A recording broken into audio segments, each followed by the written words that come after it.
Party के अब तक 5 उम्मीदवार कामयाब हुए और जुबली हिल से हमने जिस कैंडिडेट को सपोर्ट किया वो भी कामयाबी मिली। मैं सबसे पहले अल्लाह सुब्हाना व तआला का शुक्र अदा करता हूँ कि उन्होंने अपने फजल और करम से हमारे इस फैसले को अल्लाह ने कामयाबी दी, अल्लाह ने रहम कर दिया। मैं बिहार की आवाम का भी शुक्रगुजार हूँ कि उन्होंने एमआईएम पार्टी के तमाम कैंडिडेट्स को उन्होंने वोट दिया, अपनी मोहब्बतों से नवाजा। मैं शुक्रगुजार हूँ उन 5 असम्बली कॉन्स्टिट्यूंसीज़ के तमाम राय दहिंदगान का, ज़िम्मेदारों का, मजलिस पार्टी के तमाम मेंबर्स का, जिन्होंने जनाब अख्तरुल ईमान साहब को कामयाब किया। अमूर से हमारे गुलाम सरवर साहब को बैसी से कामयाब किया, सरवर आलम को कोचादामन से कामयाब किया, तौसीफ आलम को बहादुरगंज से कामयाब किया और मुर्शिद आलम को जोकीहाट से। और मैं साथ ही साथ शुक्रिया अदा करना चाहूँगा हमारे बिहार रियासत के सदर जनाब अख्तरुल ईमान साहब का, आफ्ताब साहब का, आदिल हसन साहब का और तमाम वहाँ के मजलिस के ज़िम्मेदारों का कि उनकी बड़ी मेहनत कोशिशें रहीं कि हम इस 5 सीट पर कामयाबी हासिल कर पाए और बहुत से मुकामात पर हमको एक बड़ी तादाद में वोट भी मिले। मैं शुक्रिया अदा करना चाहूँगा जनाब इम्तियाज़ जलील साहब का, मुफ्ती इस्माइल क़ासमी साहब का जो रुकन असम्बली मालेगांव हैं, और महाराष्ट्र से जो तमाम मजलिस के ज़िम्मेदार आए, दिल्ली से आए, उनका शुक्रिया अदा करता हूँ। हैदराबाद से अहमद बराला साहब गए और वो ज़िम्मेदार थे अमूर विधानसभा के लिए, और जनाब माजिद हुसैन साहब का ख़ास तौर से जो तौसीफ आलम साहब की विधानसभा बहादुरगंज में मेहनत किए, और तमाम मजलिस के अराकीन बल्दिया का जो बंगाल से भी आए, झारखंड से भी आए। बहरहाल एक कलेक्टिव इज्तिमाई कोशिश थी और मैं सीमांचल की जनता का शुक्रिया अदा करूँगा। ख़ास तौर से उन्होंने मजलिस इत्तेहादुल मुस्लिमीन को अपनाया, उसको अपनी आवाज़ बनाया, और हमको उम्मीद है कि इंशाअल्लाह ताला ये जो फ़ैसला आया है, जहाँ से अब तक हमारे 5 मेंबर्स रुकन असम्बली और एमएलए बने, इंशाअल्लाह वो सीमांचल के इंसाफ के लिए लड़ाई लड़ेंगे, वहाँ पर डेवलपमेंट का काम करवाएंगे। और साथ ही साथ मैं जो नतीजा बिहार में आया है वो एक अवामी नतीजा है, हम उसको कबूल करते और हम मुबारकबाद देते हैं और अपनी नेक तमन्नाओं का इजहार करते हैं मौजूदा वज़ीर आला जनाब नीतीश कुमार साहब का। और हमारी पार्टी की तरफ से ये कोशिश होगी कि बिहार और सीमांचल में विकास हो, सीमांचल में भी बहार आए, सीमांचल में भी बच्चों की मौत ना हो, सीमांचल की महिलाओं के लिए, वहाँ के बच्चों के लिए स्कूल, अस्पताल, पुल, ब्रिज बने, इंडस्ट्रीज़ आए वहाँ पर। तो इस सिलसिले में हम उनको अपना पूरा ताउन पेश करेंगे। मैं शुक्रगुजार हूँ जुबली हिल्स की असम्बली कॉन्स्टिट्यूंसी के तमाम वोटर्स का, राय दहिंदगान का, कि उन्होंने जनाब नवीन यादव को अपने वोटों से कामयाब किया। यहाँ पर भी मैं हमारे मजलिस के दोनों एमएलसीज़ का, जनाब रहमत साहब का, रियाजुल हसन अफंदी का, जनाब कौसर साहब का, जनाब यासिर अरफात का, अनवर सादात का, फराज साहब का और जानी मियाँ का, और ऐसे बेशुमार मजलिस के ज़िम्मेदारों का जो बड़ी मेहनत की है, जस्तजू किए। और मुझे आज चीफ मिनिस्टर जनाब रेवंत रेड्डी साहब ने भी फ़ोन करके शुक्रिया अदा किया, मैंने उनको मुबारकबाद दी। और मैं समझता हूँ कि 2023 के असम्बली इंतखाबात के बाद ये एक बहुत बड़ी कामयाबी जो मिली है जुबली हिल से नवीन यादव को, इसमें बहुत बड़ा रोल सीएम की लीडरशिप रही और ख़ास तौर से उनके मिनिस्टर्स मेहनत किए। और मैं जिक्र करना चाहूँगा टेमरिस के चेयरमैन का कि उन्होंने बड़ा अच्छा कोऑर्डिनेशन किया, उनको भी मुबारकबाद। और अभी एक बलरामपुर एक कॉन्स्टिट्यूंसी है सीमांचल में, बिहार में, वहाँ पर अभी आज से अभी आधा घंटा पहले जनाब आदिल हसन साहब से मेरी बातचीत हुई थी, क्योंकि 4 ईवीएम्स ख़राब हैं, उन्होंने जो कहा कह रहा हूँ, तो वीवीपैट से काउंटिंग करना चाह रहे हैं और आदिल हसन 700 वोट से पीछे हैं अभी। और वो जो काउंटिंग होगी, हमें यकीन है कि इबादपुर एक इलाक़ा है जो बड़ा स्ट्रॉन्ग होल्ड है मजलिस का, तो मुझे उम्मीद है कि अगर वो हो जाएगा तो इंशाअल्लाह आदिल हसन को भी कामयाबी मिलेगी। अल्लाह से हमारी दुआ है कि अल्लाह उनको कामयाब कर दे ताकि मजलिस के एक और एमएलए में इजाफा हो सके, मगर अभी तक कोई ख़तई तौर पर इंफॉर्मेशन मेरे पास नहीं आई है। जो लास्ट मेरी बातचीत आदिल हसन साहब से हुई थी, बाहर निकले थे, तो उन्होंने मुझसे किसी के फ़ोन पर ये कहा है। तो अब देखना ये है कि वो कब मुकम्मल होगी, उसका क्या नतीजा आएगा। मगर बलरामपुर से बहुत अच्छे वोट हसनैन साहब ने लिया है, और मगर उनको कामयाबी नहीं मिली। अरारिया से भी अच्छे वोट हमको मिले हैं, मुख्तलिफ़ मकामात से। तो हमारी कोशिश है कि इसको और हमारी पार्टी को मजबूत किया जाए, और मैं फिर से बिहार की आवाम का शुक्रगुजार हूँ। और ख़ास तौर से मैं पहले से कह रहा था कि आरजेडी बीजेपी को नहीं रोक पाएगी। आप मेरे स्पीचेस उठाकर देख लीजिए, मैंने ये बात कही थी। मैं बार बार आज भी बिहार के उन लोगों से अपील कर रहा हूँ जो इस गलतफहमी का शिकार हैं MY कॉम्बिनेशन के ऊपर। मैं पहले भी कहा, असेंबली इलेक्शन के दौरान भी कहा, और आज भी कह रहा हूँ, आप सिर्फ वोट डालने वाले बनकर रहेंगे, आप वोट लेने वाला बनिए। इससे दो फ़ायदा होगा, आपकी लीडरशिप बनेगी और आपके ज़रिए से आप कम्युनल और फाशिस्ट फोर्सेस को रोक पाएंगे। तो ये मुझे अपने ख़यालात का इजहार करना था। अगर आपके पास कोई सवालात हैं तो ज़रूर मैं इन सवालात का जवाब दूंगा।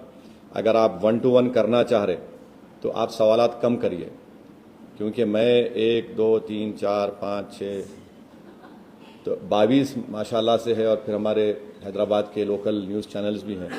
तो इसलिए अब आपके ऊपर है, मैं तो बैठने तैयार हूँ। सिर्फ दुआ कर रहा हूँ कि आदिल हसन को भी अल्लाह बलरामपुर से कामयाबी दे दे। सर, हैदराबाद के जुबलिंस इलाके में बीआरएस और बीजेपी ने बड़ा इस्तेमाल किया, शक्ति लोगों ने उन्होंने टारगेट किया था, उसके बाद वहाँ पर कांग्रेस की कामयाबी हुई। सर, क्या किया उन्होंने? बीआरएस पार्टी और बीजेपी के कई नेताओं ने शक्ति तौर पर जुबलिंस आपको टारगेट किया था, आपकी पार्टी को टारगेट किया था, जो भी कांग्रेस वोट डालेगा वो MI को जाएगी, बहुत सारे मुद्दों में उन्होंने बात की, और उसके बाद उनकी कामयाबी हुई। अब उनसे पूछो, आप उनसे पूछना पड़ेगा कि इतना बोलने के बावजूद भी हर वार्ड में उनको शिकस्त हुई और बीजेपी की ज़मानत जब्त हो गई। अब तो लोगों को सोचना चाहिए कि जुबली हिल्स के अवाम ने जो फ़ैसला लिया है वो उसको कबूल करना चाहिए। हम भी बिहार में नहीं जीते, क्या मैं भी बोलूं कि हमारे हसनैन साहब ठाकुरगंज से 78,000 वोट लेके हारे? मैं बोलूं कि 50,000 वोट राजद वाले क्यों लिए? तो ये अब वो लोग बोल रहे हैं तो वो खिचियानी बिल्ली खंबा नोचने के बराबर है। मैं क्या बोल सकता हूँ? नहीं, ठहरो भाई, आप कोई पूछना चाहेंगे तो। सर, केटीआर सर से जब पूछा गया तो यही बोले कि हम तो मैच खड़े में ऐसे सब तुम चले गए, दोस्त में ना रहा, हम उस पे सवाल। देखिए, ये संगम पिक्चर का गाना अच्छा दिखता, ये सियासत है। मैं अपनी पार्टी को लेके आगे बढ़ना चाहता हूँ। मैं किसी के इंतज़ार में या फिराक में नहीं ठहर सकता। मैं आपको पहले से बोला था, जब आप तमाम लोग दारुसलाम को आए थे, कि क्यों आप नवीन यादव की तायद कर रहे।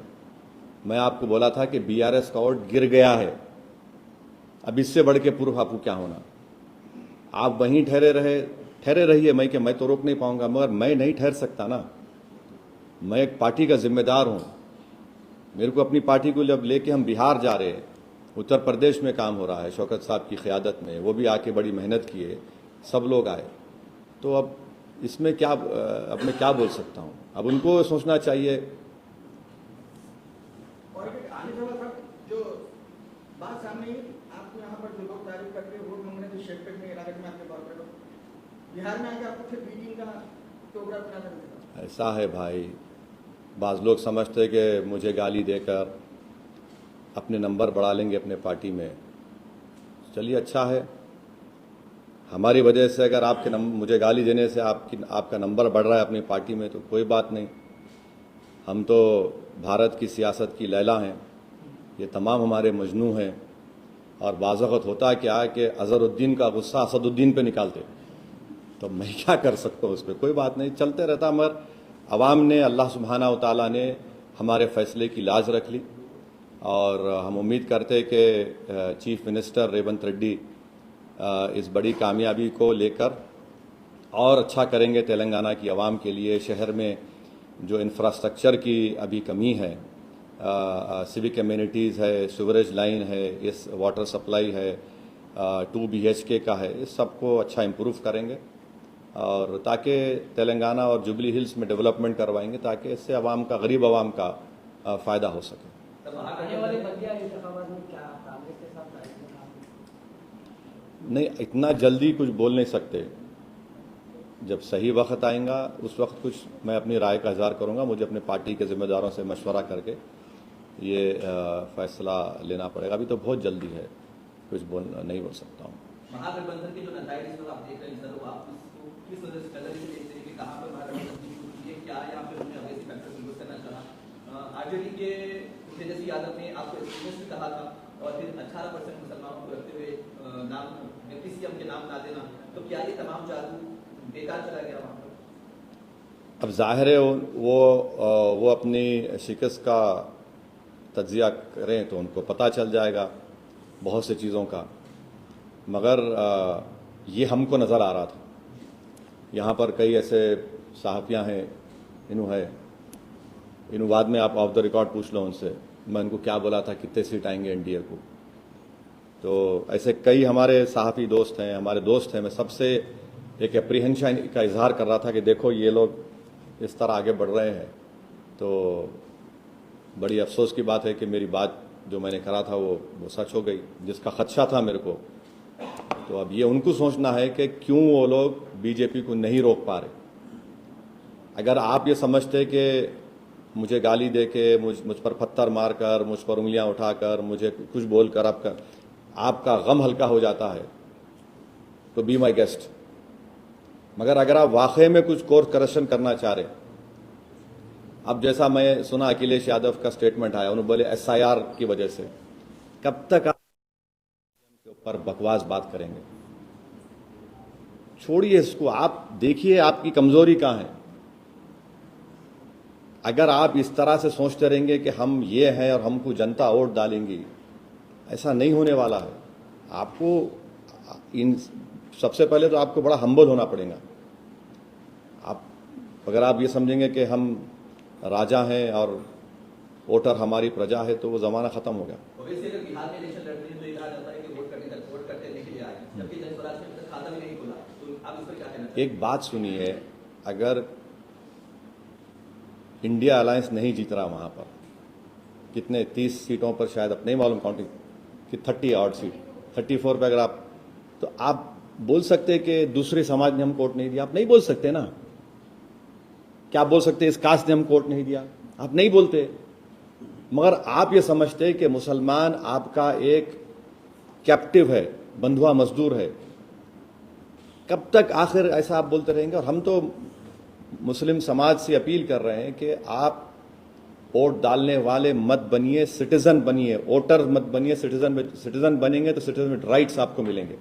अगर आप वोट डालने वाले बनेंगे तो फिर इलेक्शन के बाद आपको सिर्फ ना सिर्फ भुलाया जाएगा बल्कि आप पर जो आफतें आती हैं उसको रूफ भी नहीं बोलते।